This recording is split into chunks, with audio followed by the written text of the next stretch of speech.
On June 13, 2025, a warm summer morning filled the royal palace in Stockholm with soft golden light.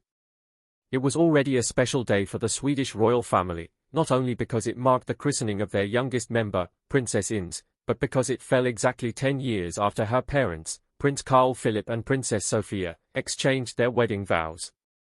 The date carried a beautiful circle of meaning. A decade earlier, this same family had gathered to celebrate the beginning of a love story. Now, they were celebrating the next generation, the little princess who had brought even more joy into their lives. The palace grounds were transformed into a place of quiet beauty. The gardens were filled with flowers, roses, peonies, and white lilies, chosen not just for their elegance but for their memories. Many of the same blooms had been used in Carl Philip and Sofia's wedding. It was as if the couple had brought their love story back to life in petals and color, weaving the past and present together in the gentlest way. Everything felt deeply personal. Nothing was random or purely decorative. Every arrangement, every tone of pink and white, had a story behind it. Guests began to arrive early, dressed in soft pastels and smiles. There was excitement in the air, the kind that feels both royal and intimate at the same time. Cameras captured small moments, a gentle hug, a nod between family members, a quick wave from children who looked both curious and proud. For those who follow the Swedish royal family, it was a rare and joyful sight, all generations together again, celebrating love, family, and faith. Inside the royal chapel, sunlight streamed through tall windows, casting a soft glow across the polished wooden pews. The air was filled with quiet conversation and the gentle hum of anticipation. Everything about the chapel, the flowers, the music, the flicker of candles, felt designed to celebrate innocence and grace. As the organ began to play, a calm sense of reverence filled the room. When Princess Ines made her entrance, carried tenderly in her mother's arms, all eyes turned. She was wrapped in a long, traditional christening gown that had been used for generations of Swedish royals. The delicate lace, hand-stitched more than a century ago, had been worn by many royal babies before her, including Crown Princess Victoria and Prince Carl Philip himself. This simple garment represented a bridge between history and hope, a symbol of the royal family's continuity. Princess Sofia looked radiant and emotional. Her smile, calm and proud, carried the same warmth she is known for. Prince Carl Philip stood close by, his expression filled with pride and tenderness. For a moment, as they stood together before the altar, it was easy to see the meaning of that day, a celebration not just of their daughter, but of their journey as a family. What made the moment even more touching was the presence of their three older sons, Prince Alexander, Prince Gabriel, and little Prince Julian. Each of them had a small role in the ceremony. Dressed smartly in matching outfits, they helped fill the baptismal font with water brought all the way from the island of Åland, where the family spends their summers. The water had been collected a few days earlier during their holiday, as part of a long-standing royal tradition that goes back to Crown Princess Victoria's own christening.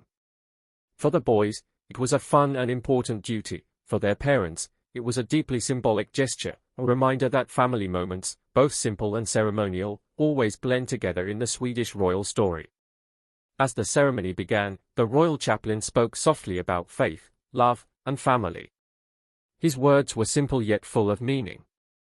He talked about how every child, no matter how small, becomes a source of hope for the future, and how Princess Ines, with her gentle smile and bright eyes, already represented that hope. The sound of her name, spoken aloud in the prayer, echoed beautifully through the chapel. The guests watched with affection as the baptism took place. The moment the water touched the baby's forehead, a hush fell over the room. You could almost feel everyone breathing in together, a collective moment of tenderness and joy. Prince Carl Philip reached out to rest his hand gently on Sofia's arm, and she smiled back at him. It was brief but powerful, the kind of small human moment that reminds you that beneath the titles and ceremonies, this is a family just like any other, filled with love for their children. Outside the chapel, the bells rang joyfully, their sound spreading across the palace grounds. The air was filled with laughter as the family stepped outside into the sunshine. For a brief moment, everyone seemed completely at ease. The children played near the garden path, and the adults chatted with soft laughter. Princess Sofia knelt down to fix a strand of hair on one of her sons, and photographers captured the moment, a simple gesture, but one that reflected her warmth as a mother. The first part of the day ended with a private family photograph in the palace courtyard. Standing together under a floral arch that mirrored their wedding design from 10 years earlier, the royal family smiled for the camera. The picture was more than a royal portrait, it was a story of love that had come full circle. As the morning ceremony gave way to the afternoon celebration, the atmosphere softened even more. Inside the palace halls, long tables were decorated with fresh flowers, pastel ribbons, and delicate china. Every detail felt thoughtful and elegant, but never overdone. It was the kind of beauty that speaks quietly, graceful, not showy. The royal family wanted the day to feel like a gathering of loved ones, not a grand public event. One of the most touching scenes came from a moment between Princess Madeleine and her daughter Princess Leonore.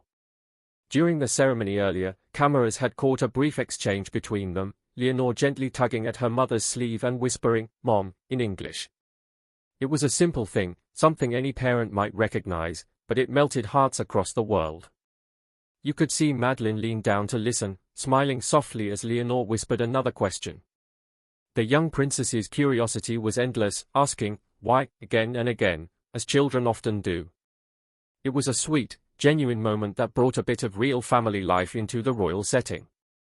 People later noticed that Leonore had spoken English, not Swedish, even though she lives in Sweden and has a Swedish mother.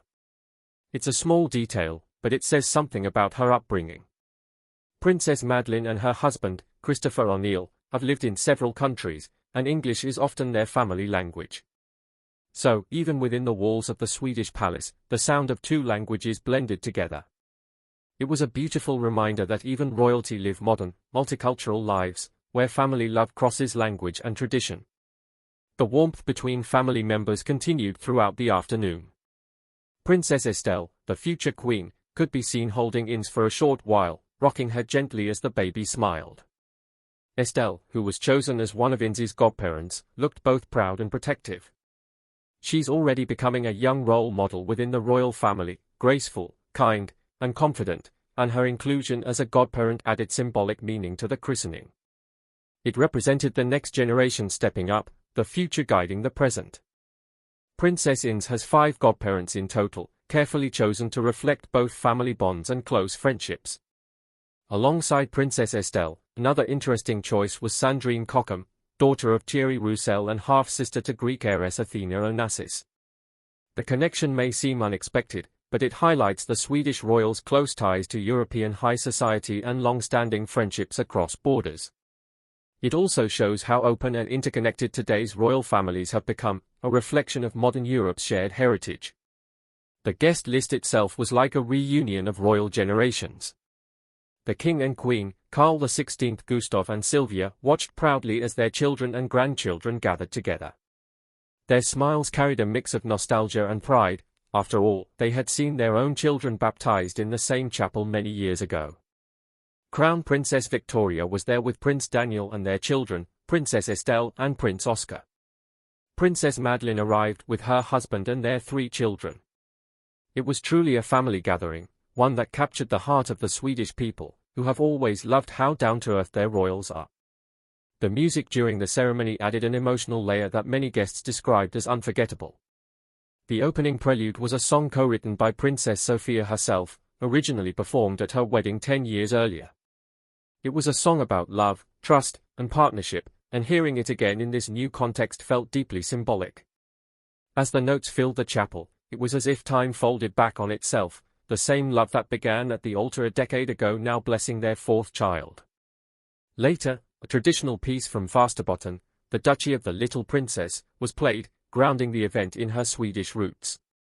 The choice showed how much the family values tradition and regional identity. It was followed by a sweet surprise, a gentle medley of a Disney lullaby and a classic song by Astrid Lindgren, the beloved Swedish author. The inclusion of these playful tunes brought smiles to everyone's faces, especially the children, who softly hummed along. It was a reminder that even royal ceremonies can have moments of simple joy and childhood wonder. After the service, the family moved to the palace gardens for a private reception. Here, guests could relax, chat, and enjoy the fresh air. The gardens were breathtaking, rows of roses, trimmed hedges, and small fountains sparkling under the afternoon sun. At the center of the lawn stood a floral tribute unlike any other, Princess Ines's monogram, the letter I, topped with a delicate golden crown, made entirely of white and pink blossoms. The design had been arranged overnight by the royal gardeners and florists, and it became the perfect centerpiece for the day. Children ran around laughing, while adults stood nearby, sipping champagne and admiring the scene. Princess Sophia could be seen chatting with Crown Princess Victoria, both smiling warmly. Prince Carl Philip laughed with his brothers-in-law, the atmosphere relaxed and joyful. Reporters later described the energy of the gathering as softly magical, a phrase that perfectly captured the balance between elegance and comfort that the Swedish royals always seemed to achieve. Throughout the day, small gestures revealed the family's closeness. Queen Sylvia knelt down to help one of her grandsons adjust his shoes. Prince Daniel lifted little Oscar so he could see over the crowd. Even the older cousins played together freely, without worrying about cameras or protocol. These were not rehearsed moments, they were real, human ones, the kind that remind everyone watching why people continue to feel connected to this royal family. The speeches during the luncheon were short but meaningful. Prince Carl Philip thanked everyone for being part of the day and spoke lovingly about his wife and children. His words were simple: family is our heart, our joy, and our strength. Princess Sophia followed with a short, emotional message about how blessed they felt to have their daughter surrounded by so much love. Her voice trembled slightly as she said, "Ines is our little light, and today, that light shines on all of us." The guests applauded softly, many with tears in their eyes. As the afternoon light began to fade into evening, the palace seemed to glow with a golden warmth. The guests gathered for the final part of the celebration, a quiet dinner inside one of the palace's grand halls. The long tables were lit by candlelight, and the reflection of the chandeliers shimmered on the walls. Despite the setting's grandeur, the feeling remained gentle and homely, just as the royal couple intended. Dinner was a mix of Swedish classics and simple, comforting dishes: fresh salmon, roasted vegetables, summer berries, and small cakes decorated with the letter I. A local children's choir sang softly in the background, their voices blending with the sound of laughter and conversation. It was easy to forget that this was a royal event at all. It felt more like a family gathering filled with joy and togetherness. As dessert was served, Crown Princess Victoria stood to make a short toast. She spoke about how love continues through generations, how every new child carries the hopes of a family forward. Her words were heartfelt but steady, as always.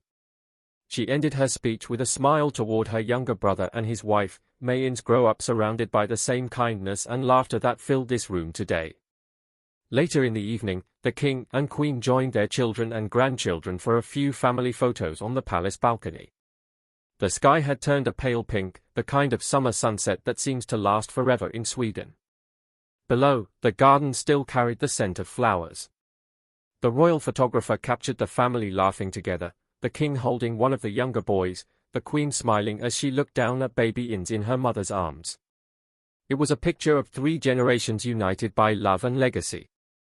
The Swedish royals have always been admired for their ability to balance tradition with modern life. This christening was a perfect example. Every choice, from the floral designs to the songs and guest list, showed respect for history while also embracing a sense of freshness and authenticity. It wasn't about showing wealth or formality.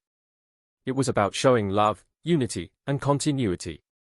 Ines's christening gown, for example, had been carefully preserved since the late 1800s. The family considers it a sacred heirloom, symbolizing the spiritual journey of every royal child who wears it. When Princess Sophia held her daughter that day, she wasn't just carrying her baby, she was carrying the weight of family history in her arms, with grace and gratitude. The ceremony also reminded the Swedish people why they cherished their royal family. In a world that often feels fast and disconnected, seeing genuine affection between family members, even royal ones, offers a sense of comfort and stability. Many viewers who watched the televised ceremony commented that it felt real, like something they could relate to. There was elegance, yes, but also laughter, warmth, and the unmistakable love of parents for their children. As night settled over Stockholm, the palace lights shimmered softly against the dark sky. Guests began to say their goodbyes, each taking a small floral keepsake from the day. Prince Carl Philip and Princess Sophia stood near the door, thanking everyone personally. Their smiles were tired but full of joy. The king and queen stayed nearby, watching with quiet pride. When the last of the guests had left, the family gathered for one final private moment in the chapel. The candles still burned gently near the baptismal font, the water glistening under their soft light. Sophia whispered a short prayer of thanks, while Carl Philip placed his arm around her shoulders. It was peaceful, just the two of them and their sleeping daughter. After all the ceremony and celebration, it was a quiet, sacred ending, the heart of the day returning to stillness. Outside, the floral monogram, I, stood glowing under small garden lights. The flowers seemed to shimmer against the night air, a gentle reminder of the love that had filled the palace that day. The christening of Princess Ines had been more than a royal event. It had been a story of family, tradition, and timeless affection, a celebration of the bonds that hold generations together. And though the world saw only a glimpse of it through cameras and photographs, the true beauty of the day was in its quiet moments, a mother's smile, a child's whisper, a father's proud gaze, and the laughter shared among siblings. These were the moments that made the day unforgettable, not for their grandeur, but for their heart. As the night sky deepened over Stockholm and the royal family gathered one last time to say goodnight, one thing was clear: this day, like the love that inspired it, would be remembered for years to come. Princess Ines's christening wasn't just a royal milestone, it was a beautiful reminder that even in the most formal traditions, it's the small, human moments that touch our hearts the most.